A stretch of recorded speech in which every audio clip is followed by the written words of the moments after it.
Hello and welcome to the Legends series Overwatch playoffs. I'm your host Nikita Wraithwell Buffy, and with me today is Nero Integrate. How are you, Nero?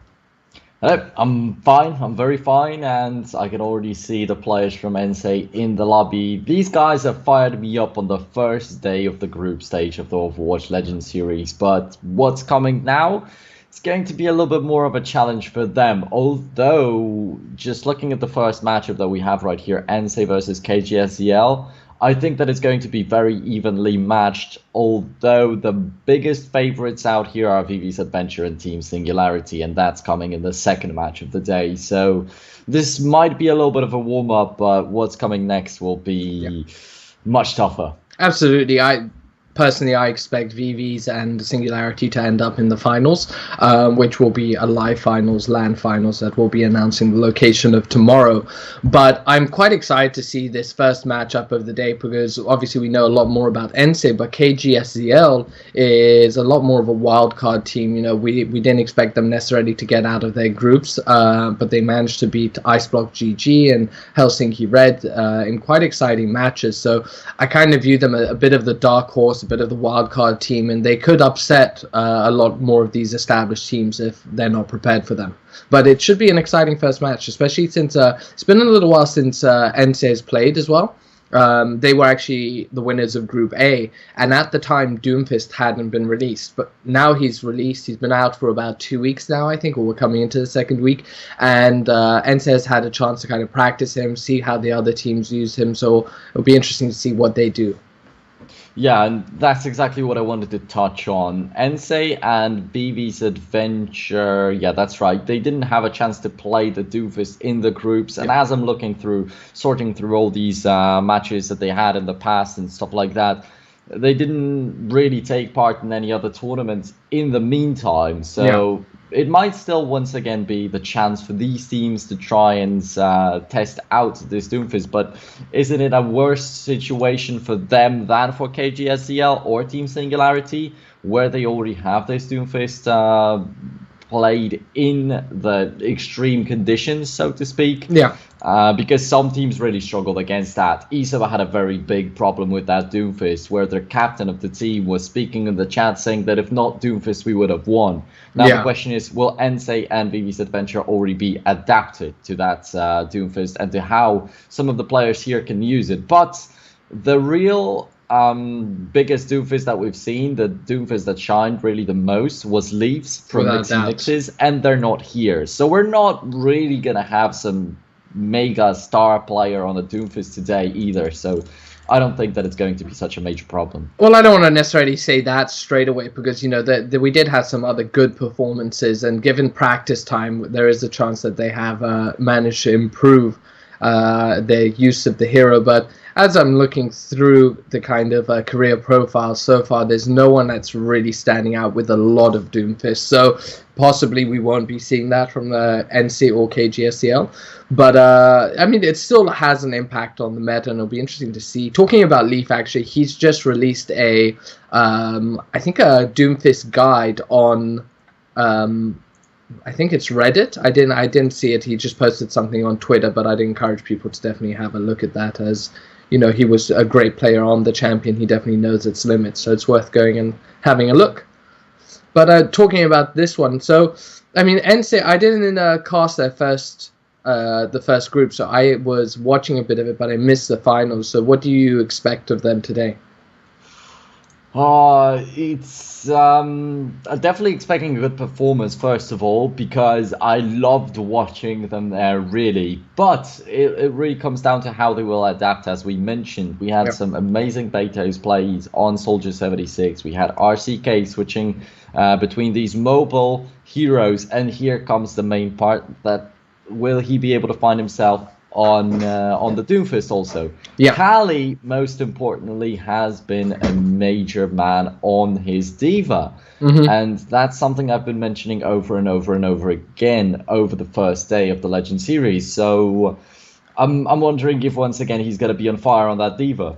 And as soon as he joined the lobby, I kind of spoke out to him, and he was like, don't hype me up so much, kind of like the the shutting down idea of a greeting. So yeah, I'm really looking forward to their performance, because I don't think that they're gonna be outmatched by their enemies. It's just that Vivi's Adventure and Team Singularity are placed so much higher in the rankings, so to speak. But we already were proven by Group D that the rankings don't really mean a thing. No, there's definitely, you can unexpected things can happen. And I think, I was reading an interesting thread recently, and it was about a very well-known Counter-Strike player, streamer, who's playing a bit of Battlegrounds. And that's what's really exciting to watch. But they were talking about the breakdown of how at a certain level, mechanics start to fade away, and it's about teamwork, team play, coordination, strategy. And I think this is where we're hitting it. So whilst one player might be incredible, maybe he has the best aim, if he isn't able to coordinate with his teammates, if his teammates aren't able to understand the meta and the strategy required to win, they'll get beaten by a team that is worse within brackets, so, and I think that's always the threat, that if a team has better chemistry, they can beat technically better players. Yeah, and that's been a fact for all esports games, I think, really, that we've watched in the past. in every single, maybe not the 1v1. 1v1, that's the only situation, There you don't have the team chemistry, really. But let's take a look at the team introductions that we prepared, especially for the finals. Some highlights from the group stages right there, and how amazingly they've done. Yep. He fills my fantasies, visions of ecstasy. No coming back to me. Keeps me on this short lease, and my guts and my bones ache, and I know together we fall apart. And nothing can live, nothing can thrive when you keep me in the dark. And you act so damn cold, boy, don't you know that you're the one with all the control? You've cut me now, prepare to watch me bleed. Let it bleed, bleed, let it bleed, just let it bleed, bleed, let it bleed, just let it bleed, bleed, let it bleed. Pour salt into the wound that you've caused me.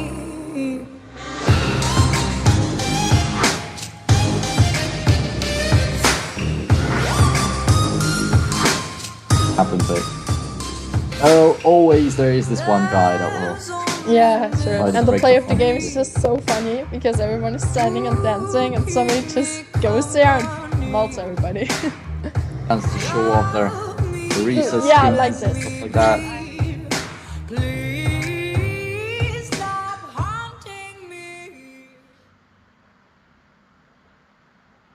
There we have it, the new team intro video. So that was ENCE's Group A. We definitely saw some exciting plays coming out from Tracer, a little bit of fun coming from the teams when there was a disconnect, and I just think it was a very fun group to watch, and a great video. I enjoyed that. So that's them. Definitely Cali is the one to watch, I think, from ENCE, and the player that I expect to potentially pop off and take over the game.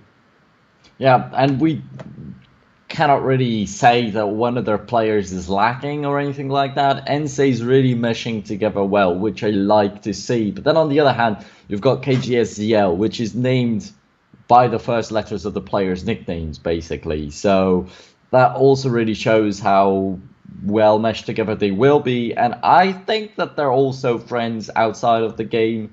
At least it's shown that they're really fun guys overall in a group where some people are stressing out. And also, as the brackets were shown at the end of the video, ENCE had quite an easy path through, while KGSZL had to struggle a little bit. They came in from the losers brackets.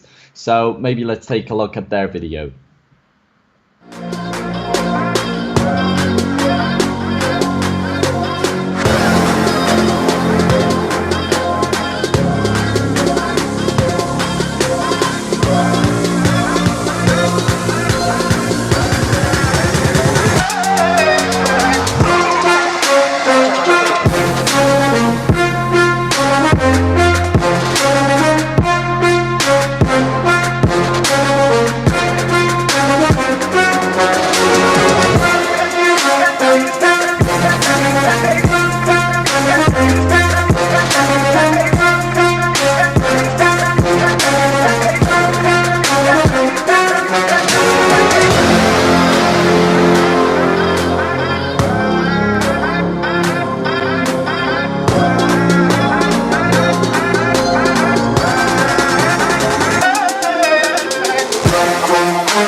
So another great video right there talking about KGSZL. So I guess we talked about ENCE quite a bit, but as we saw in that video, you know, KGSZL had some super plays, particularly coming from Zeus, who was able to really step up at key moments and just dominate with his Genji play. Another play actually that I thought would want to mention and highlight is Askoft, who the A is missing from the team name, but he was playing an incredible Winston and, you know, really was crucial at certain moments that enabled them to win the matches. And surely, basically, this one versatile man that they have on their side, Leo Dead, he's been swapping around, effective on every single hero that he picked up right there. A Soldier, a Doomfist, a Zarya, anything really. That's a very treasured flex player that you have on your team right there, KGSZL, and you should just stick with him. So I'm definitely looking forward to his performance again. But most importantly, since we had Kali playing a great diva, since we had RCK on amazing mobile heroes, I'm wondering who's going to pick up the Doomfist on ENCE's side, whether they're going to want to do that, because we've seen some teams in Group C or D that completely neglected the Doomfist, and sometimes it really worked, especially for Team Singularity, so maybe they'll find a way around it. Absolutely. It'll be really interesting to see what happens and what they end up picking. But for now, what we have, as you can see, we see Sharp on the Tracer, Askoft on the Reinhardt, Gustav. But interestingly, so Shax, so there's obviously no Zeus there currently, and Shax is playing instead. We do have Leo Deads though. So Leo Deads was very exciting. I think his gameplay was just very solid wherever the team needed him, and he, you know, playing as Soldier 76, he was very capable, as you mentioned. Yep, so Zeus right there, mostly on a Genji. Wondering if it's going to be the same from Shax right here, if he's going to be a little bit more of a flexible player also, because yeah, looking forward to some of these Hanzos. He's now highlighting one, but most likely you won't be playing him. But yeah, that's the thing. Maybe on a map like King's Row we'll get to see another Hanzo, because this far we've seen a Hanzo played really only once.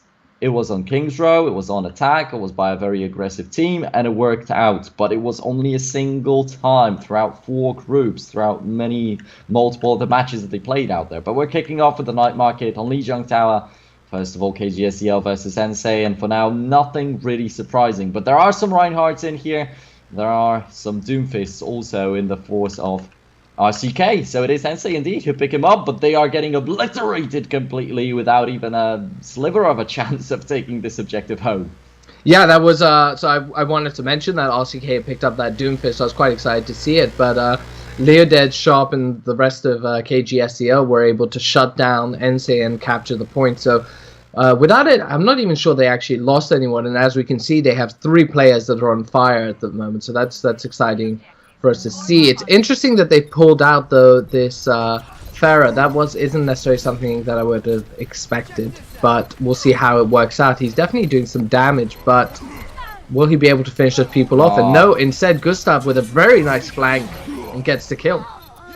Yeah, not being able to grab the Lucio out there, he was just throwing down the rockets at him over and over again, and that's going to be another wipe, and very well played by the red team, although the point was almost taken really, so we have to touch on that, but ENCE still not really getting the percentage that they want over there, and especially, I was talking about Group D, that completely surprised us and didn't go quite as we expected. And KGSZL especially, they're the guys that go up against the odds. So now that they're facing off against ENCE, it's not the biggest challenge that they've gone through in this tournament already. So I'm starting to feel like maybe these guys will grow to dominate this entire matchup. But for now, Night Market definitely belongs to them.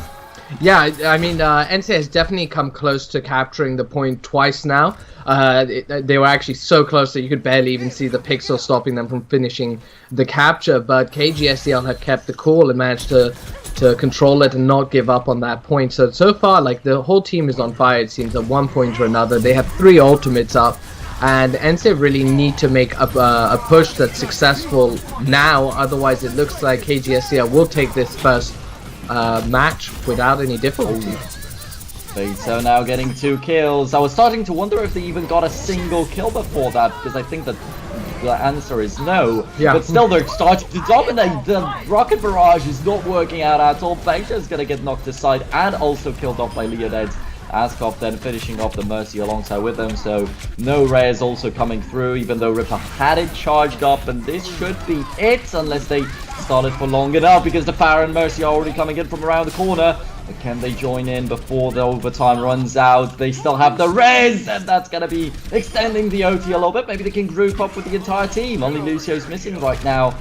Once again, they're getting obliterated after the race. They are able to only get a single kill and a single support, and that's going to be it. So Night Market flawlessly taken by KGSZL. That's a dominant performance, and I'm wondering whether we'll be able to see that repeated anytime soon. Yeah, absolutely. I mean, I expected something a lot closer than that, but Leodez, what a monster. He definitely read Baito and Ripper coming through on the side there. He eliminated Farah before she was even able to get into the point, and then he managed to survive inside against numerous enemies for way longer than he should have been able to. So maybe ENCE, though, just haven't warmed up yet. We definitely saw that in the group stages, that a couple of teams took a while to get their groove on. But once they did warm up, they were able to take the matches. So hopefully in the second match, we'll see a little bit more fight coming out of ENCE. So we're going to kick it off. And I actually think that this Power Mercy could work out a little bit better if it wasn't really so late into the night market. They tried to test out the Doomfist, but it was a little bit too late in my eyes for the Power Mercy. Although Farah was able to throw down the rocket barrage, but it was a complete failure, so let's see what happens now. The concussive blast actually isn't able to take anybody out in the first time, but now Gustav goes down out of the map, really. The point still pretty much under control of the red team. They're only missing a single person, yet they don't have so many airborne characters out there, but Cloudy and Beto are starting to rack up some more kills, and now they will be the ones to clean out the entire situation. Yeah, so there was 5 down on the side of KGSZL, so a good kind of regroup from ENCE and understanding the priority targets. RCK got some kills, Kali, so did Baito. So it was a nice little thing, positioning there. RCK setting up in the front here with his Genji, and it'll be good to see. The interesting thing about Doomfist, as you highlighted, it came out, and it was a bit of an odd choice given their team comp at the time, because Doomfist is quite a fragile hero, so he depends a lot on the combinations and the support of other heroes. So trying to force him in, I don't think works, and they realized that and just went back to their old teammates. But here we come, we have a sound barrier coming out. RCK is trying to do some damage. KGSL is trying to pop in and trying to retake the point, but it doesn't look like it's doing well. Baker's just standing in one point with that Farah. Yeah, they're asking in for a pause, and he's disconnecting right now, so that's a little bit unlucky because the damage has already been done. They lost the mecha, they lost Beto out there, but they didn't really call the pause any earlier. Maybe they didn't notice it all themselves, or maybe they thought that he's going to come back, but he was just standing out there in the open and getting all the fire on his face. Mercy was doing as much as possible to just protect him from the incoming damage, but that did not work out. And now all the ults out there on KGSZL are looking pretty scary. Yeah, absolutely. And just for the chat so they're aware, the Kib is not the Kib that you think it is. It is a French Kib that specializes in supporting him, and particularly Lucio. So don't think he's suddenly swapped from a damage dealer to a support.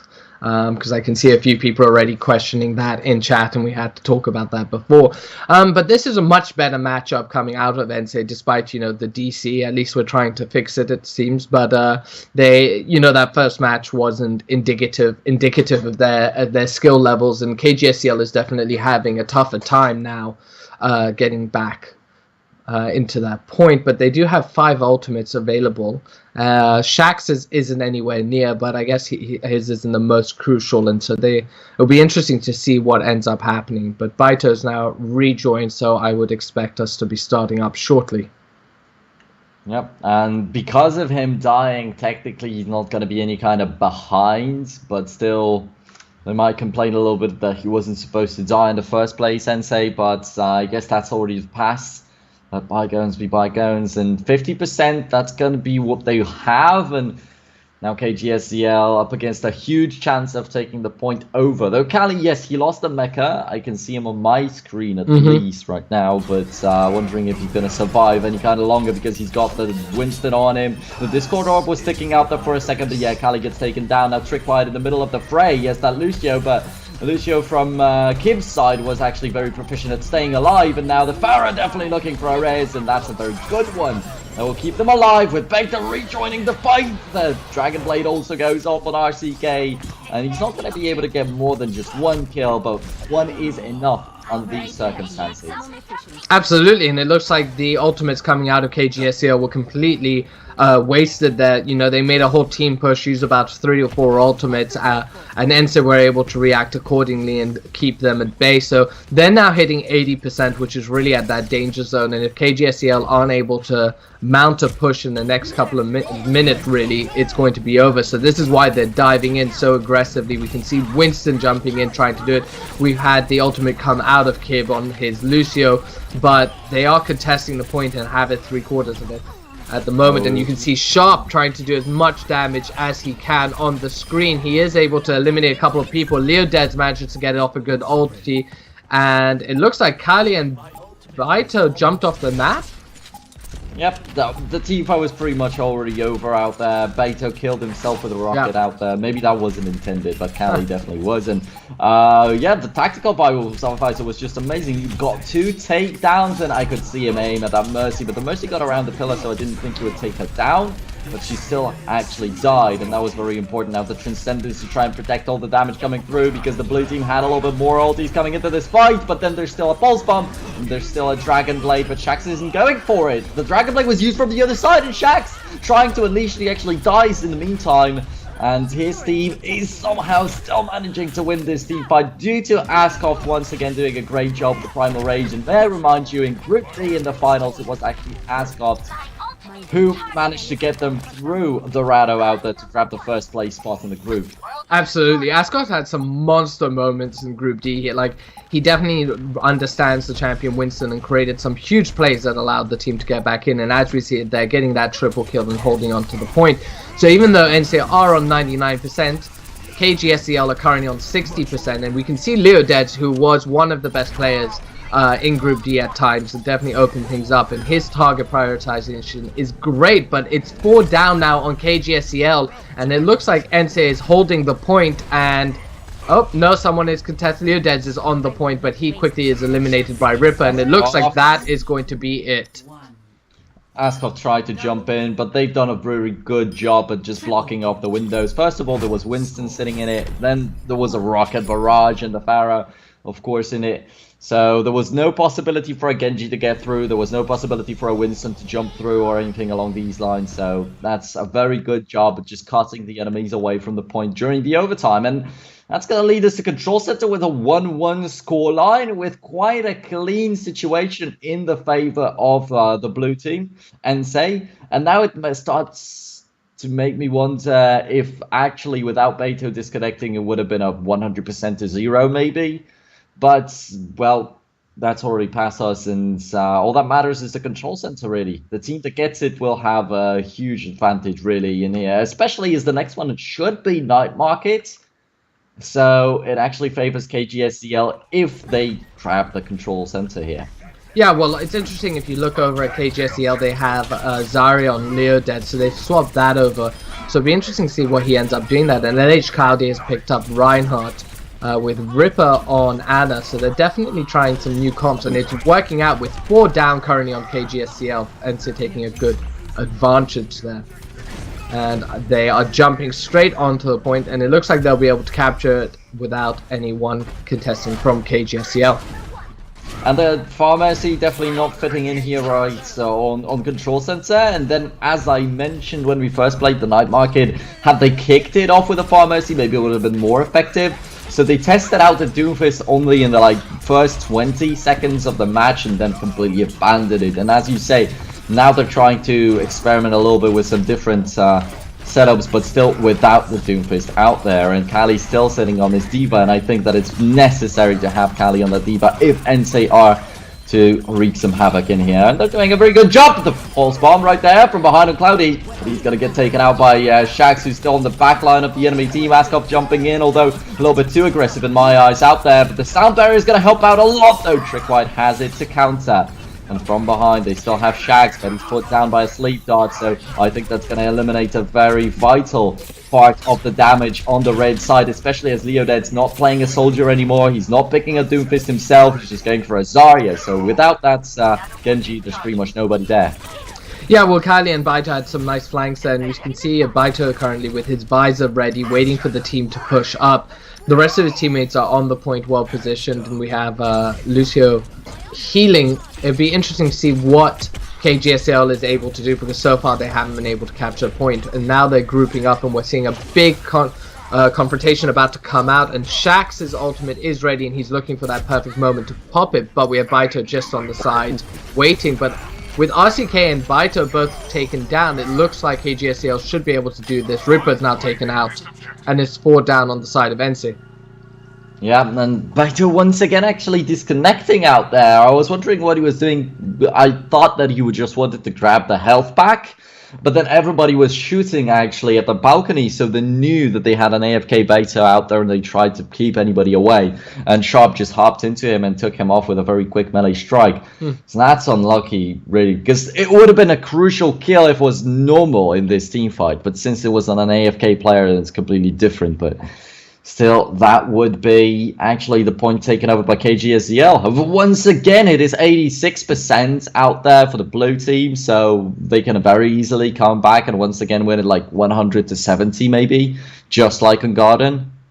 Absolutely, they can come back without a doubt, and you know, they showed us that if they're able to capture the point, they can hold it and prevent ENCE from even challenging them. But at this point in time, with 86% on ENCE, it's definitely do or die for KGSZL. So it'll be interesting to see. I think Baito's rejoined now, so hopefully this will be it. I'm not entirely sure what's been the problem, if it's been lag or if he's been disconnecting accidentally without meaning to. So we're just waiting a couple of seconds to coordinate things, and it should be... Nope, he's disconnected once again. Oh man, that's gotta be tough on ENCE actually, as they got demolished on the first point, then they started doing well, but on both the points that they're doing fine on, they're getting disconnects, so hopefully it's not going to be happening over and over again. And actually Gustav gets a little bit stressed out and he asks about the rules on the parties, because of course KGSZL also want to have that advantage, as it looked so perfectly fine for them, and all of a sudden it seems like ENCE can actually play and can outstand them right here on Lijiang Tower. So it would be lovely for them to get a little bit of an additional advantage, I guess. Absolutely, we'll just have to wait and see if the problem is going to be resolved. But so far, just looking at KGSZL, Leodeds has been performing fine, but the rest of the team, Askoft is the one who's really stepped up and succeeded so far in creating some space and taking some opportunities. I'm not so sure why Shax is playing instead of Zeus, and so his performance, I mean, we haven't seen much, so it's a bit harsh to judge him just on the first few games, but it does look like that first match was a bit of an anomaly for ENCE, and they are taking control of this series. So it'll be interesting to see how things continue on if Baitu is able to come back. Yeah, hopefully he will be. I don't want the match interrupted right here, actually. And it's getting pretty intense, and also I don't think that we got to take a look at the vetoes, so not really sure what the next maps are there in the pool. And I would love to take a look at that, because then maybe I would be able to see who's going to want which map and what the chances are out there. Absolutely. So I guess just looking over at the previous stages, when ENCE was playing in their group, they went 3-0, so they didn't lose a single game. There was one match where I think they lost one game and it went 2-1, but everything else was a 2-0. KGSZL, on the other hand, went 3-1 in their group, and 2 of their matches were 2-1. The finals, though, were 1-2-0 against Iceblock GG. Now, we didn't expect KGSZL to win, and it was definitely Icebox GG that were the favorites of that group, but their performance was so strong that, you know, they definitely put up an exciting series, and it was great to watch. But it'll be interesting to see what ends up happening now against these guys and how they perform against the other groups. Because on paper, KGSZL, like I said, is kind of the more unexpected one. So we didn't, you know, the dark horses, we didn't expect them to be here. So it will be exciting to see if they can perform. But so far, ENCE is taking over. I'm just trying to maybe take a look quickly at the lineup of KGSZL out there on Twitter. Maybe somebody's saying something about Zeus and why he's missing, actually.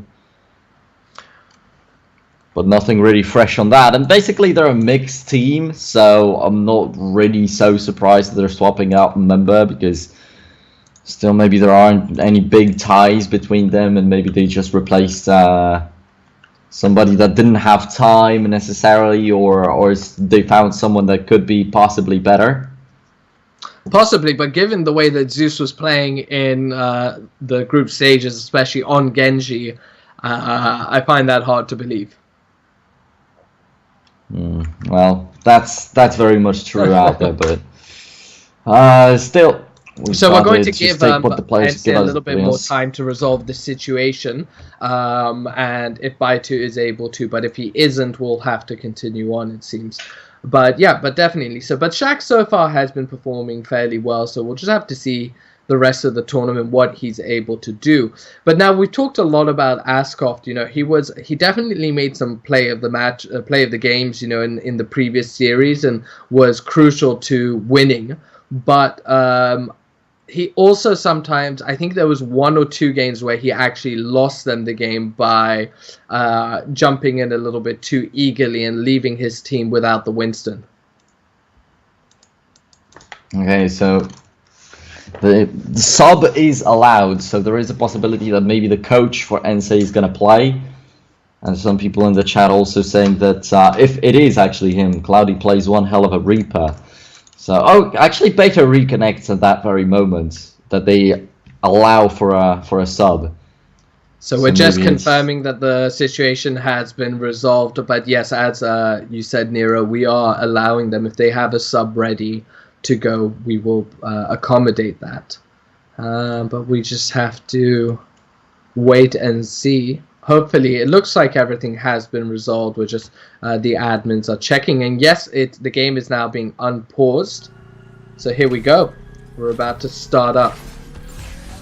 Okay, and in the meantime, also Trickwide and Shax, most importantly, getting the kill out there on the Reinhardt. So we're getting in the meantime a little bit of information on why Zeus isn't playing. Apparently, he's on holiday, so he couldn't really join us here because he's not home. I mean, where are your priorities, man? You can take a laptop to the beach. Just sit under the umbrella, tether it to your phone. Can't be that hard. But here we go. So KGSZL have taken the point, and we can see a huge fight coming in. Shaq's trying to do some damage, and Sharp able to get 2 kills. Shaq's getting the other. Leodet's coming up big and taking out Cloudy, and Kali and LH Cloudy committing suicide after the disappointing push by ENCE. So KGSZL are able to secure the point and hold it, and it's now at 40% with ENCE at 89%. So we'll see. No one is changing any champions on the side of ENCE, so they definitely think it's possible. They're building up their ultimates, and at the moment LH, Cloudy, Kali and Reaper have theirs. They're pushing forward. As we can see, RCK is trying to do a flank and is doing some good damage against Sharp. He has his ultimate and it's looking if he can jump in. Wow. Big play coming out of Shaxon. Askoft, who is a player we have pointed out, 3 kills now for him. Damn, Askoft just getting into the face of the Reinhardt. As soon as Reinhardt tries to do something and get further, he just launches the Primal Rage and knocks everybody aside, with Shax helping out, as you mentioned. And well, maybe luckily enough, because Beta reconnected, I jinxed it, he just disconnected again. But yeah, maybe thanks to him getting back there, there's not going to be a must for Cloudy to switch out to a Reaper, and he's going to stick on the tanks. But this far, not much is working out really for ENCE ever since Beto disconnected for the first time here on control center, and maybe this is why they struggle in here a little bit more, because there they could just take the mercy, and even with the disconnect they could just fix the team fight that they lost because of him missing. But Elfie joins in, and this, I guess, is the coach of ENCE Gaming out there, so hopefully he'll perform well. And is it also going to change their lineups a little bit too, or is he just going to try to fill in with a DPS? Apparently he's going for the soldier just exactly as Baito did, but he's missing the ultimate charge too, and that's a little bit of a hit. In the chat they were saying that he is capable of playing DPS, so we'll have to wait and see. But Elfie, they're just trying to do some damage, and ENCE is really trying to do that final push in. We're going to have the ultimates coming out, but it looks like Cloudy managed to take out 2 players, so that's a really good push coming out of ENCE right there, taking 4 people down on KGSZL, and I wonder if they'll be able to capture the point. It looks like it. There's no one. Yep, Sharp has been taken off.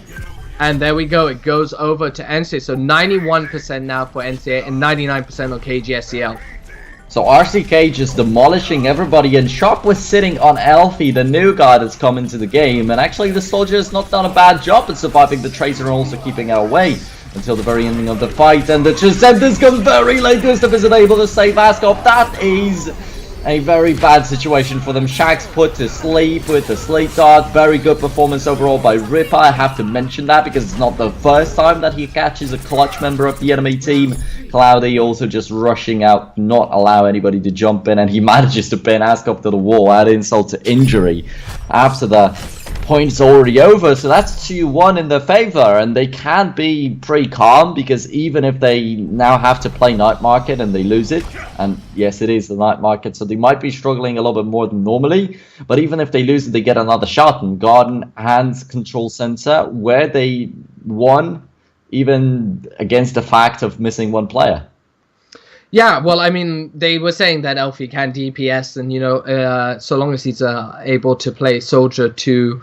I mean, Soldier's quite straightforward. The biggest thing about him is decision-making and positioning, so hopefully Elfie is able to. But with that securing that second win, this is definitely the big one, and it is the one that they lost 100-0 to KGSZL. But KGSZL really need to wake up, because so far, apart from that first one, they haven't really been able to control the tempo of the map, and ENCE is running away with this. Okay, so let's open it up. For now, we've got the entirety of the blue team on the point, so ENCE are really fighting to close it out as quickly as possible. They don't want to risk it on the next point. They don't want to go down to 3-2 situation, really.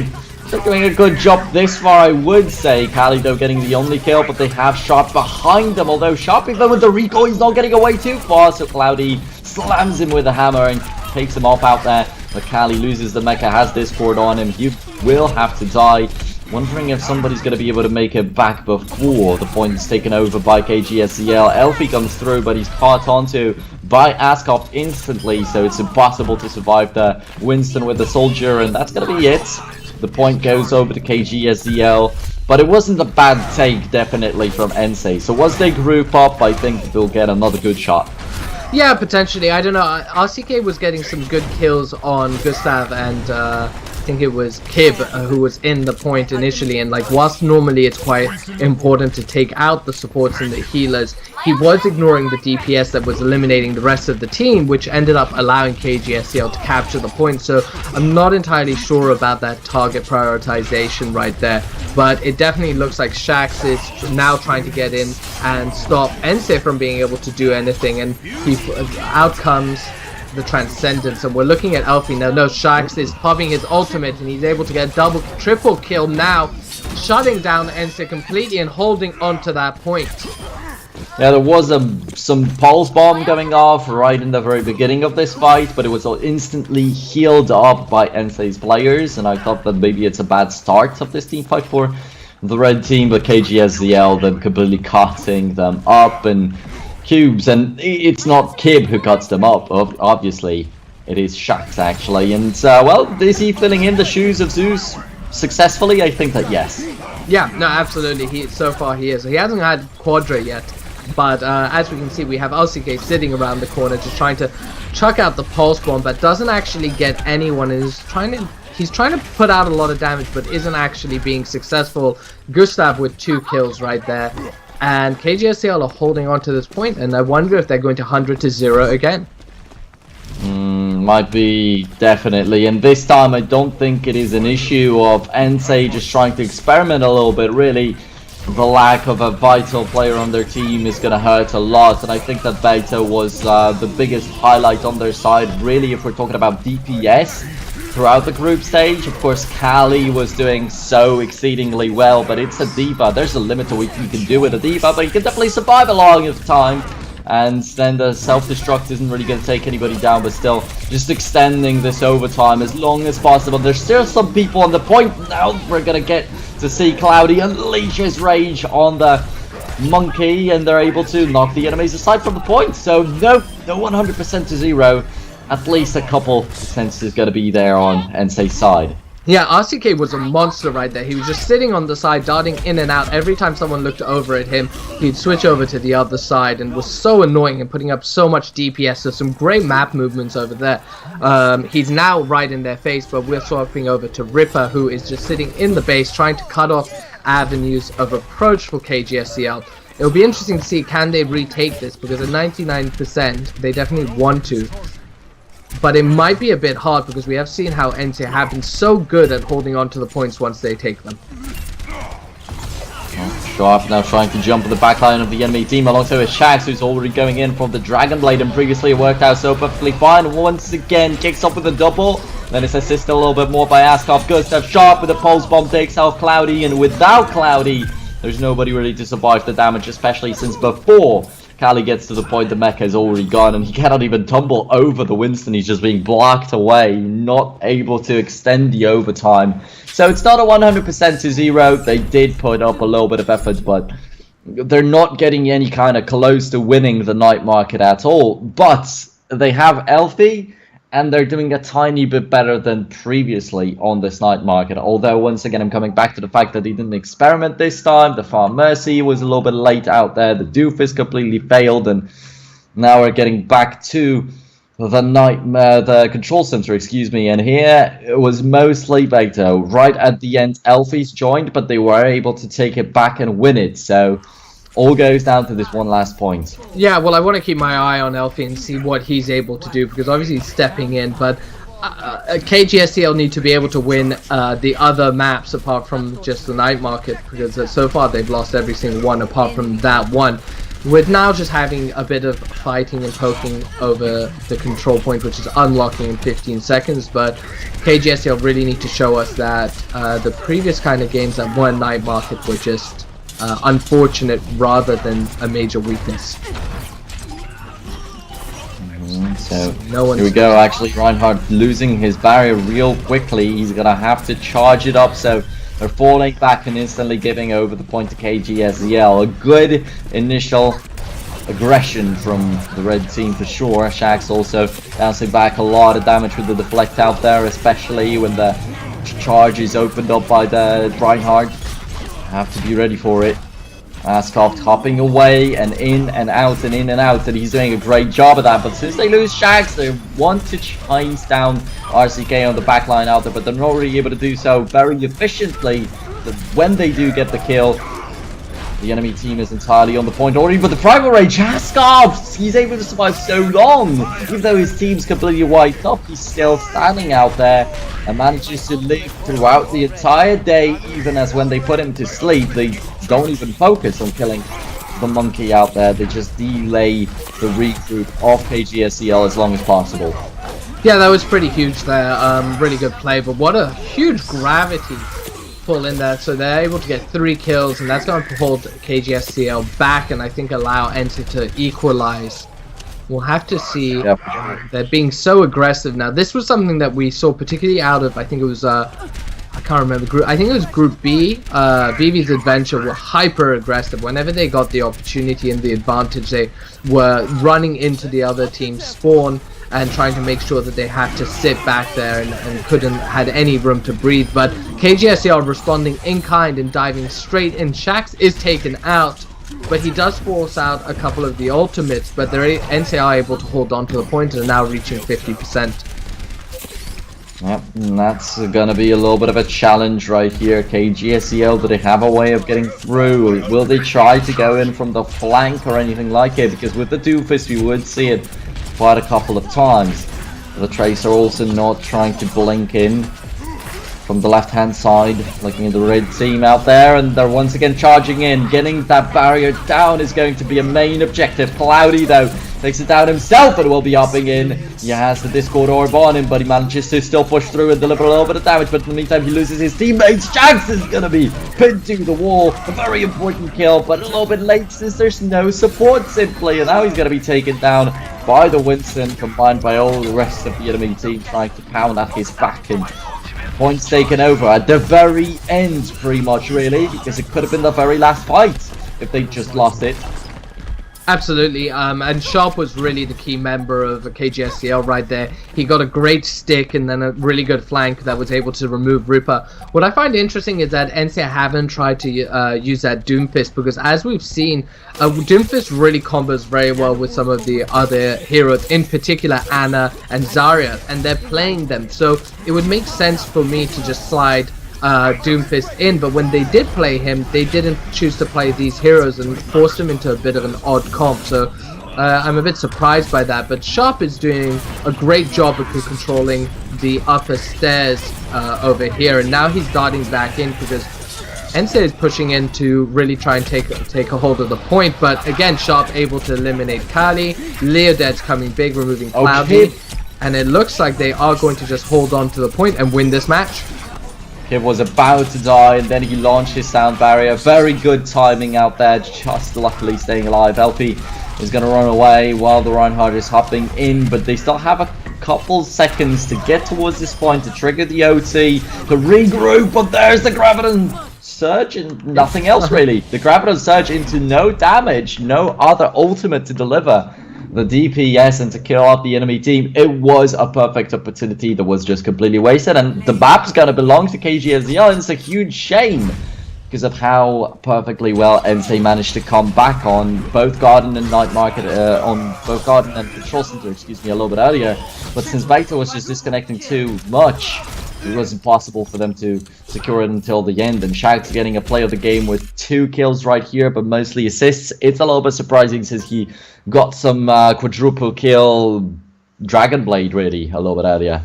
Ascot coming up huge. He got 14 Primal Rage kills and 58 eliminations overall. So that just shows how great he was playing that match. Now, it's a shame Baitu DC'd, so very possibly, you know, that's why they lost the map.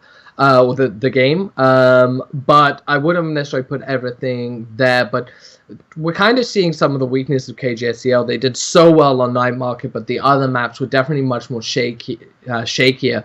So it will be interesting to see how they perform, because they can't just always rely on winning 2 times in a, you know, on the same map, because if they can't play the others, they will get steamrolled, especially by the other teams like Vivi's Adventure and Singularity. Yeah, that's a thing that's very important, and something that I mentioned in the very beginning of the day. Next up's Vivi's Adventure versus Team Singularity. These guys are the biggest contenders actually for the spots on the LAN finals, and it's actually maybe a little bit fortunate that we do see them facing off against each other right off the bat. They're going to get slightly different routes already, and there's a big chance that they won't meet each other anyway until the very grand finals. And also something that we have to mention is that the finals aren't going to be played today. These are going to be LAN finals that will be announced tomorrow, where and when actually. So we only have 5 matches today, and actually it's going to be 2 matches for a team that goes through the winners brackets. If ENCE, let's say, for instance, if ENCE win this match, they win the next one, and they don't have to do anything else. While in the losers brackets, you're going to have to play 3 matches total, and 2 in a row additionally. Absolutely. So that, I mean, this is just a nice GSL format. So it gives teams the opportunity, even if they lose once, there's another chance for them to drop down into losers bracket and make it back to the finals if they play perfectly. So we will get to see the teams kind of match up all against each other and get a better sense of how strong they are. But I'm, you know, despite KGSZL kind of winning that first map, I'm still thinking that ENCE was a team that played better. I think had we ended up seeing a different map apart from Night Market as the third or fourth map, I think it would have gone to ENCE. So we'll have to just wait and see what they're able to do on this map, though, and who they end up picking. RCK is on Doomfist, so that'll be interesting to see. But this is what I mean. So we have RCK on Doomfist, but we're not seeing the Ana or the Zarya. And now, for people who aren't aware of it, the Doomfist has quite a low health pool. I think it's 250. He has a passive, though. If he's able to land his skills, he then gets a shield, which allows him to use his, uses his skills, jumps in, does the damage, and then gets the shield to jump out. But if he has a Zarya backing him up, she can throw her shield on him, giving him a bit more survivability, helping him with some damage, or an Ana with a long-range heal. And we've seen that the team can play that, but is actually choosing not to, and putting this Doomfist into a comp where I'm not sure they're maximizing his skill set, which I find surprising.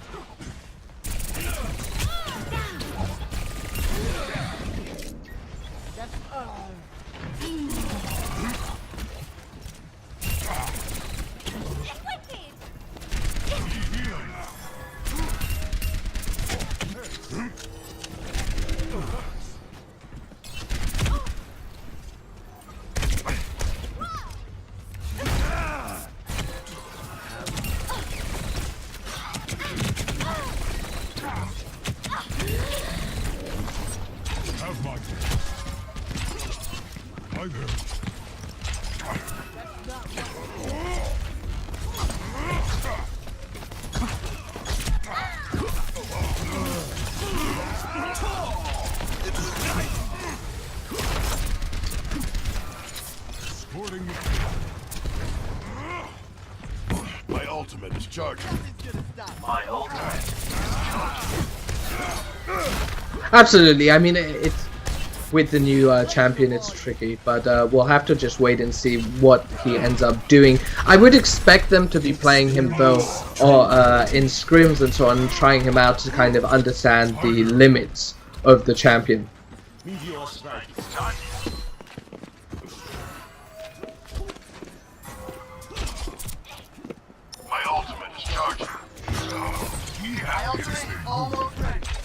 So as we can see here, so unfortunately Dominic's having a few mic issues, but we can see the champions are playing at the moment. So that's ENCE is doing a really good job at defending. KGSZL haven't managed to get too much ground, but they still have 2 minutes to go on. They're slowly moving it forward, but LP is actually quite impressing me because of his positioning up on the hill.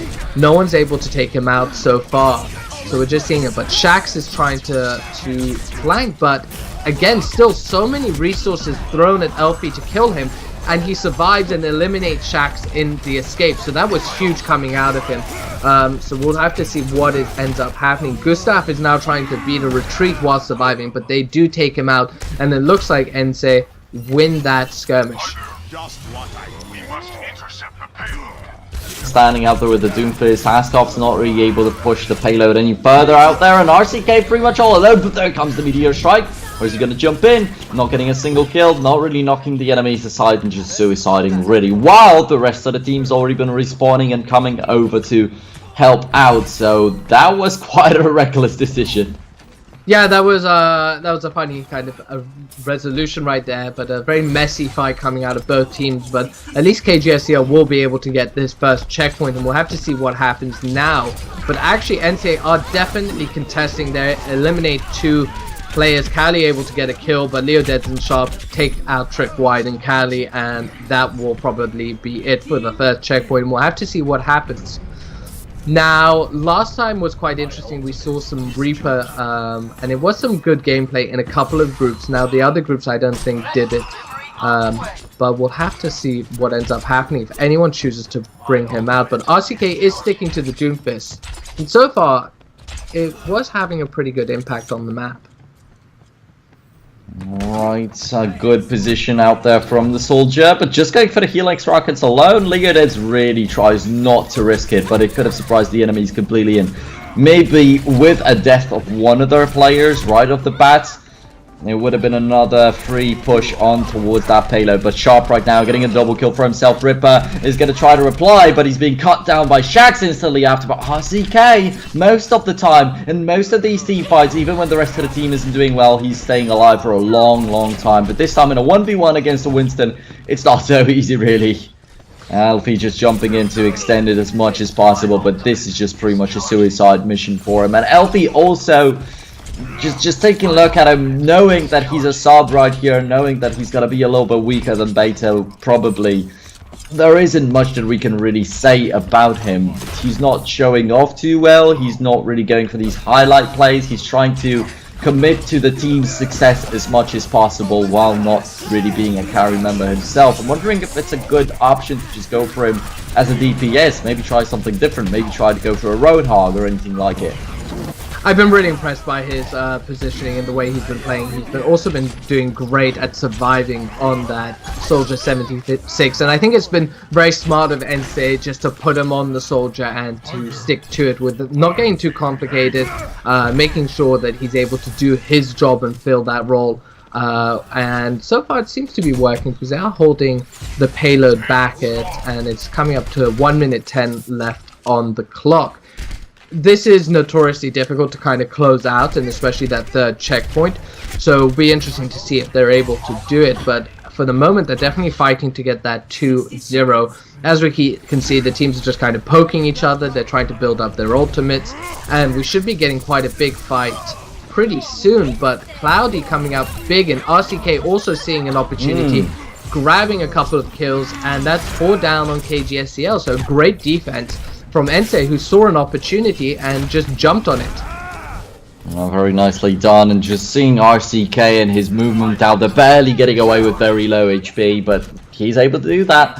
And it's not the first time really, and as I said, even when the rest of the team's dead, he's always somehow staying alive out there and still doing a little bit more and more. And he's good at extending these situations too, but as you mentioned for Elfie, it's pretty much the same case. He can extend, he can position well, he can stay alive well, but what about the DPS? That's the biggest question really. Gustav kicking off with the Transcendence and jumping in really far, and I'm wondering if it's not going to be a suicide mission for him either. RCK though hiding around the corner, Shax is trying to chase him down. With the Genji there wreaking havoc on the backside of this team fight. In the meantime, the red team's just pushing the payload, and that's a little bit of a problem. The rest of the team of ENCE is getting eliminated completely, so with only RCK alive out there, he just decides to rather die, regroup a little bit quicker, and on overtime, yes, but they still reach the second point, and it's going to make it so much tougher to take the victory on Route 66 for ENCE. Absolutely. Gustav though coming up huge there. He recognized, he saw LH Cloudy use the Primal Rage and jump in to try and eliminate multiple players, and that's why he dived in what looked like a bit of a suicide Transcendence, but managed to neutralize the ultimates that were going to kill the rest of his team, which then allowed them to capture that second checkpoint. LH Cloudy has really been super aggressive, and I'm quite impressed by his play so far. So now we're having quite big skirmishing. It's 3 down though on the side of KGSZL, but they're definitely still moving the payload forward. ENCE have managed though to shut it down, and Kali is now on his Tracer. Yeah, and very luckily out there he's able to escape, because him dying so very late into the team fight would have completely broken apart the defense of his team, but he managed to blink away as soon as the enemies ganged up on him. And now the Winston's going to get aggressively in, although can he survive? Haskop does not have the Harmony Orb on him anymore. Now the Sound Barrier though is going to save him for sure, and Shax hopping in, has the Discord Orb, has the Dragon Blade on too, but he's not able to catch up to any people, and Sharp is doing a great job on the Tracer again. Earlier a double kill with a Pulse Bomb, this time kicks off the team fight with it, and gets 2 more a little bit later, and very few replies on the other side. This is going to get the 3rd point for KGSZL, and it is actually quite rare to see the 3rd point captured on Route 66, and additionally it took them like 2 team fights realistically. Yeah, that was huge at the end. Struggle. That was not difficult at all. I expected much more of a struggle. I thought it would be slowly kind of push forward with a lot of overtime, but they were able to just kind of one fight, get a good push forwards, and then the second fight where Sharp, as you said, really came up big and then jumped in, took them out, and there we go, capturing the 3rd point now. So it'll be interesting to see what happens. It's definitely going to be very hard for ENCE, despite them playing quite well and holding out on the first checkpoint. After that, they weren't as successful as holding KGSZL back. And this is what I was saying, KGSZL are a really good team, and much better than I think anyone expected, and their coordination has been huge. And at moments where I thought that they've been lost and they've been outclassed, they suddenly are able to pull it out like that. They struggled with only a minute and a bit left for that 3rd checkpoint, the hardest checkpoint there is, and somehow they pull it out without seemingly very easily. Okay, not sure if the admins actually noticed, but ENCE are asking if they can sub in Baito again, because apparently his internet connection's gotten much better right now, and still, I don't think they got the decision, so they're kind of chilling out there and preparing themselves for the attack, but they would much rather have their main DPS on the side. Yeah, there goes the pause, and indeed now the decision will probably be made, but I would also love, for the sake of just see Baito back in the game, but hopefully he's not going to be disconnecting anymore, because if that happens, it's going to be worse than having Elfie running right now, really. Absolutely. So the admins have given their approval, so Elfie will be stepping out of the game and Baito will be coming back in, which is great news. But I shout out to Elfie, who definitely shows that coaches can play. Yeah, definitely coaches can play. That's very true. But as I say and as I think, he was not on par with Baito. It's going to be much better with Baito out there on the side. And this is the vital moment, because it's 3-0 right now. The 3rd point was captured. As you were just talking about it a second ago, it's just so tough to do it on Route 66. Without Baito out there, it would have been so much tougher to do. I would say that it would have been even impossible, maybe. But absolutely. Now, there is the slight glimmer of hope. No, absolutely. And we definitely expect it, but at the same time, they performed better with Elfie on their night market map, so there's we can see a surprise and anything happen. But Shaq's on the Doomfist, so I'm interested to see how he plays with that Doomfist. He's replacing Zeus, who is taking a holiday at the moment, so it'll be interesting. So far his gameplay on Genji has been solid, and we'll have to see what he's able to do. But here we have the push, and KGSZL choosing not to challenge ENCE once they come out of spawn. Oh, that's an interesting take. I don't think we've seen it throughout the entire groups. And also, it was actually Leodead who played Doomfist in the group stage on the line of KGSZL. So maybe Shax is going to show off a little bit better on this hero himself. But let's just see. For now, he's been poking around from long range. Now he's coming in a little bit closer on RCK. With him being eliminated, there's a lot more space to get in, but Shax once again just falls back, climbs up the gas station, and he's charging up the rocket fist just to not really connect him towards anybody. Shax actually getting the kill on Cloudy somehow out there, but and as we can carrying the enemies away. There's a little skirmishes, no big fights arising yet, really. No, and as we're watching Leodead's on the hill there, we could see Shax being very aggressive, pushing in and out. So Doomfist is definitely that exciting hero where you're kind of playing on that knife's edge. You've got to get this damage in to get that shield for you to survive, otherwise you will be killed. But here's a big push coming in from ENCE, and we'll have to see what they're able to do.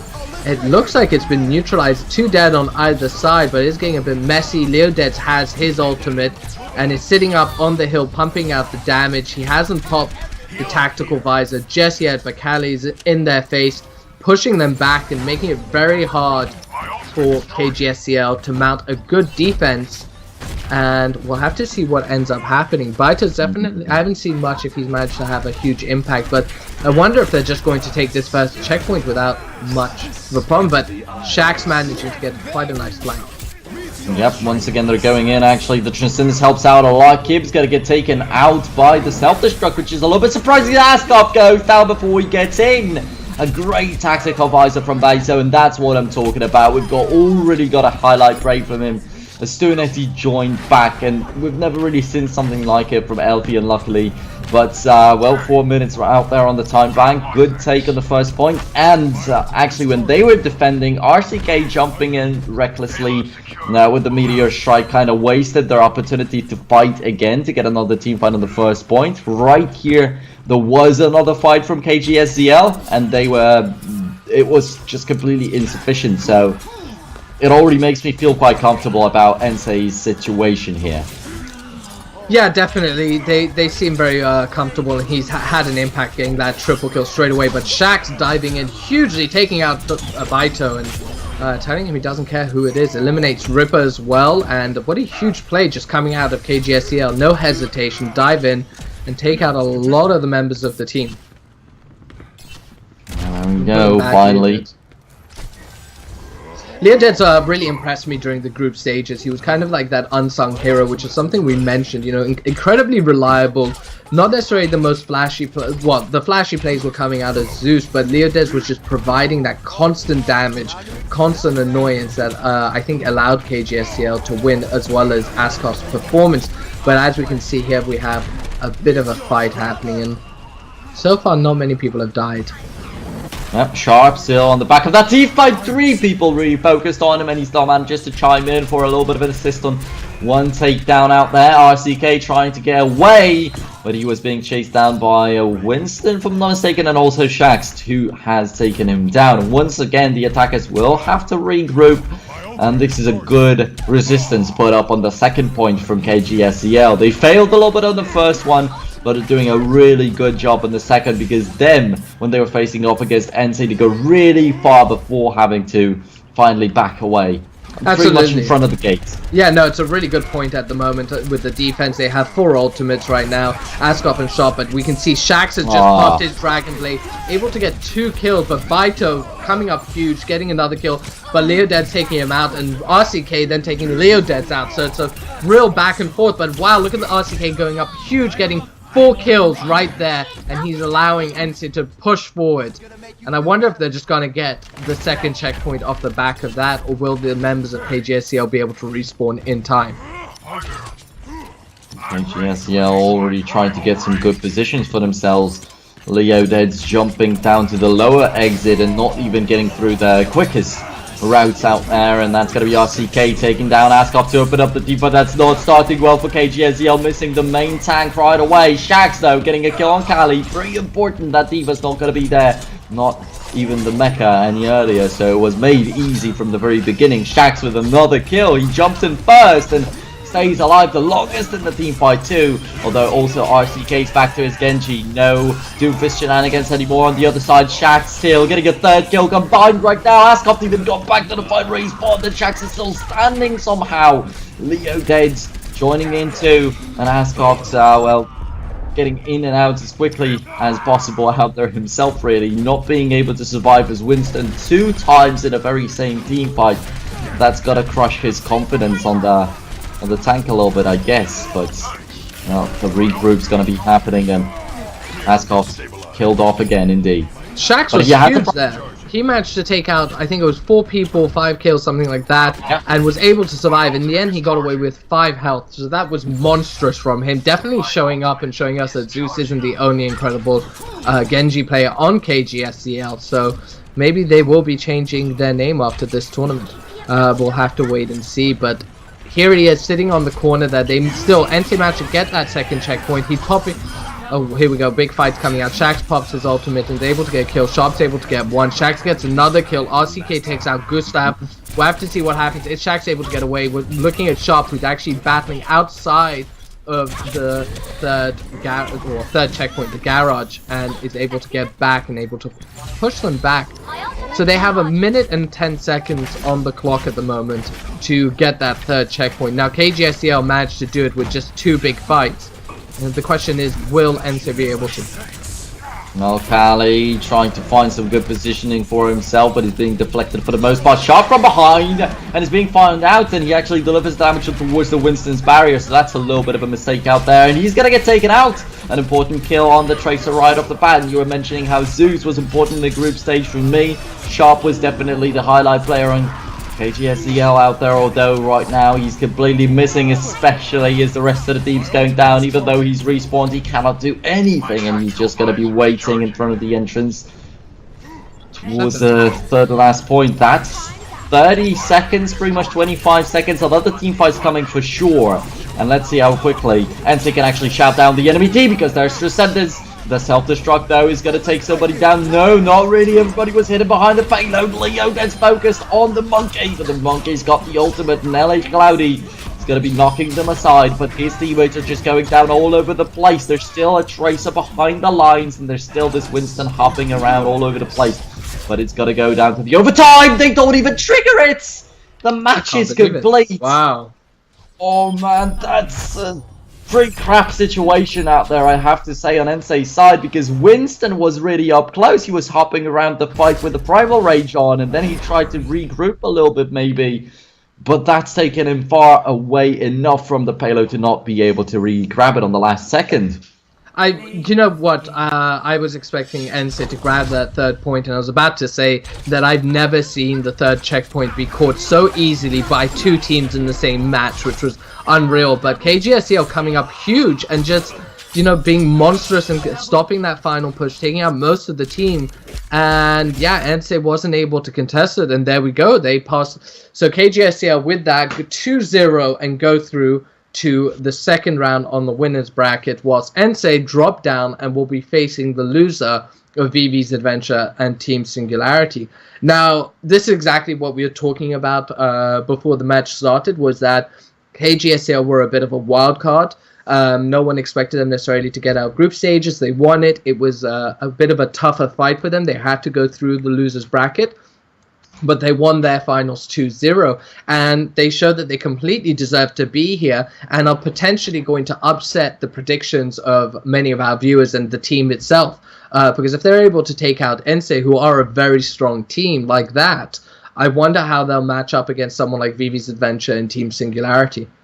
Oh yeah, it's got to be tougher there, as I mentioned, but that was very much true. KGSZL, they were going up against the odds. iFlock GG was supposed to dominate the group, but Group D completely was messed up, really, at the core out there, with every team taking each other down. ENCE, but also having that big revenge story that they wanted to take down iFlock GG, but they weren't able to even reach this match. They were taken down by KGSZL, who then won against iFlock themselves.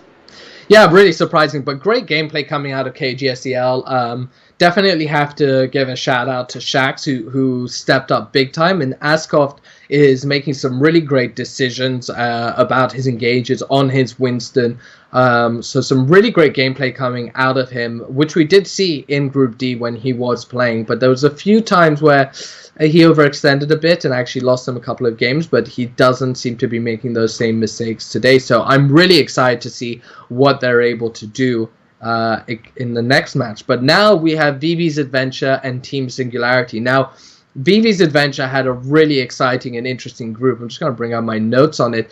As they went 3-0 and 2-0'd everyone except for the finals, where they went 2-1. They were hyper aggressive.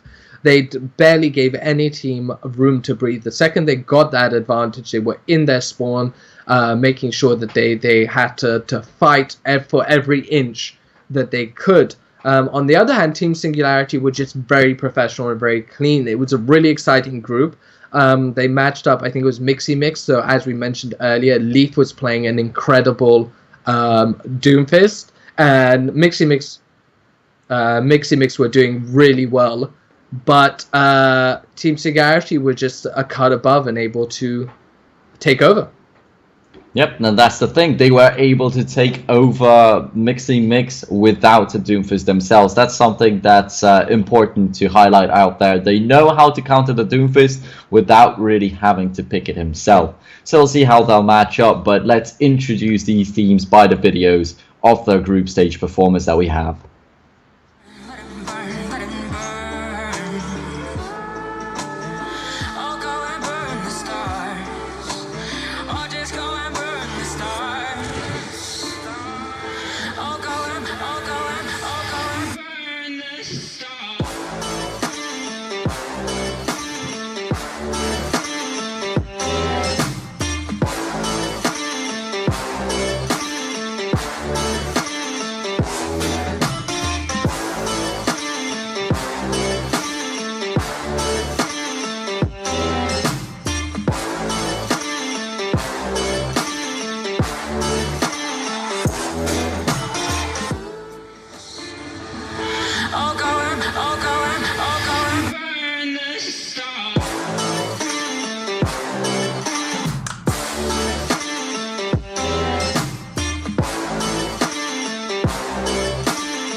some great performances coming out there. Definitely Henzu was very key for the team at certain moments, and so was Lulstich. So it's a really exciting, VV's Adventure, just a really exciting team to watch. And in their group, they, as we saw just there, they faced up against Team Netherlands, who are competing in the Overwatch World Cup at the moment. A very good team themselves, and they were able to beat them. So I expect this to be a very exciting matchup because, like I said, Singularity were very clean in their execution of their gameplay. As you mentioned, they were able to beat the Doomfist comp of Mixy Mix, which dominated the group up until Singularity, with a more traditional team comp, and just by outplaying them, as we were saying, like through coordination, through better strategies. But VV's Adventure are just so aggressive and have such good positioning and team coordination, and that I wonder if they will shake up the clean play of Singularity and win. Yeah, and this is also another thing to highlight. As you mentioned, their group was extremely tight right there. Helsinki Reds, Team Netherlands, and it was almost a little bit of a shame that we couldn't see these teams in different groups, that we would get them in the playoffs. Yeah. But yeah, VV's Adventure have proven to be the best of them all. But also another fact that I should bring up right here is that Singularity were pretty recently able to beat VV's Adventure themselves. So they already have a history of victories against them. They will know how to beat them down out there, and I'm quite sure that if they give their best, they will be playing on par for sure. And as you said, they're very professional, very clean. Yeah. And against that aggression, against that chaos that VV's Adventure brings in, I'm quite sure they might be able to find out the answer to how to beat it. But for now, let's take a look at their video.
Yep, so out there, actually one team was not taking part in Group C where Singularity played, but it does not mean that it was a worse group at all, because of how Mixy Mix completely surprised us, and then Singularity, them being the huge favorites, of course they took it over, but Mixy Mix did not give them an easy task out there. FTW, also they didn't have such a bad run out there, but unfortunately all the scores were 2-0. Were very simple, very clean, very quick matches out there, and that indeed was the quickest day of the Legends series in Overwatch out there. But for now, Singularity will definitely get a taste of some real Overwatch out here for sure, as they kick it off with a match against VV's Adventure, and then I don't know where to put them. Against ENCE, it isn't going to be an easy matchup, but since this isn't an easy matchup, then against KGSZL it will also be pretty tough. But from the winners match, it's already so close to getting to the LAN finals. You only have to win this one match after all, right?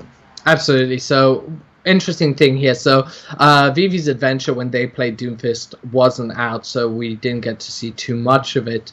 they didn't play him. So it'll be interesting whether he fits in, because he's such a hyper-aggressive hero that he definitely could, I think, fit into their playstyle quite neatly. But I haven't seen the team practice it too much. On the other hand, though, Singularity, who won their group by playing the more traditional dive comp, it looks like Danny has been practicing Doomfist quite a bit recently, so it'll be interesting to see whether they choose to bring that out, because they're such a clean team.